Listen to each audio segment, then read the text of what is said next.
اس سبق میں یہ آیتوں کے طریقے بتائے ہیں کہ کلام پاک میں کتنی طرح کی آیتیں ملتی ہیں اور اس پر کیسے رکا جاتا ہے۔ یہ وقف لکھا ملے گا، یہ آیت لکھی ملے، یہ گول دائرہ جو ہے اس کو آیت کہتے ہیں، آیت لکھی ملے گی، اس کو علامت آیت کہتے ہیں۔ یہ میم کی آیت بھی ملے گی، اس کو وقف لازم کہتے ہیں، یعنی بہت ضروری ہے رکنا، اگر نہیں رکیں گے تو اس کا مطلب الٹا ہو جائے گا۔ یہ وقف جائز ہے، یعنی جہاں جیم کی آیت ہو تو سمجھ لو کہ یہاں بھی رکنا بھی ضروری ہے۔ یہ وقف مطلق لکھا ہوا ہے، یہاں تو کی آیت ہے، وہاں بھی رکنا بہت ضروری ہے۔ اور ایک لام الف کی آیت ہوتی ہے، لام الف کے معنی ہوتا ہے لا، وہ اس میں نہیں ہے لیکن کلام پاک میں ملے گی، تو وہاں پر اپنی مرضی کے اوپر ہے رکو یا نہ رکو۔ اب یہاں اپن پڑھیں گے فتقون، آیت کی وجہ سے اس کو پڑھا جائے گا فتقون۔ زوجان، آیت کی وجہ سے پڑھا جائے گا زوجان۔ زکریا، آیت تو ہے لیکن اس کو اسی طرح سے پڑھا جائے گا زکریا۔ جہاں الف ہوتا ہے تو اس کو پورا پڑھا جاتا ہے، جزم میں تبدیل نہیں ہوتا۔ زکریا۔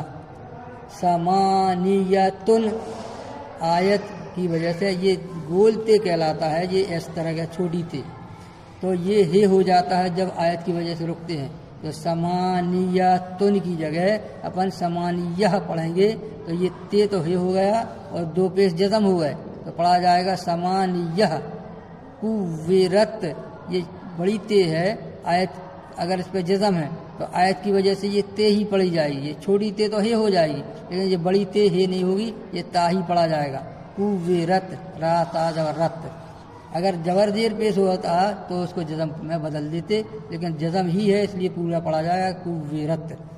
مصبا، یہاں پر یا تو ہے لیکن لکھی جائے گی، پڑھی نہیں جائے گی، وا کھڑا جبر وا، وا الف جبر وا کی طرح پڑھا جائے گا مصبا۔ قوتن، یہ تے جو ہے یہ ہے پڑھا جائے گا اور جبر زیر پیش جزم ہو جائے گا، اس لیے اس کو پڑھا جائے گا قوہ۔ والدتک، یہ میم کی آیت پر رکنا ضروری ہے اس لیے یہ پڑھا جائے گا والدتک۔ غیرہ، یہ جیم کی آیت ہے، یہاں بھی رکا جائے گا اس لیے اس کو پڑھا جائے گا غیرہ۔ اولو الالباب، یہاں آیت ہے اس لیے پڑھا جائے گا اولو الالباب۔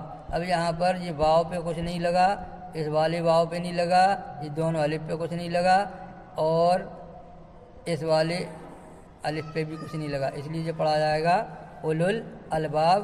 یہ واو چھوٹ گیا، یہ واو چھوٹ گیا، دو الف چھوٹ گئے۔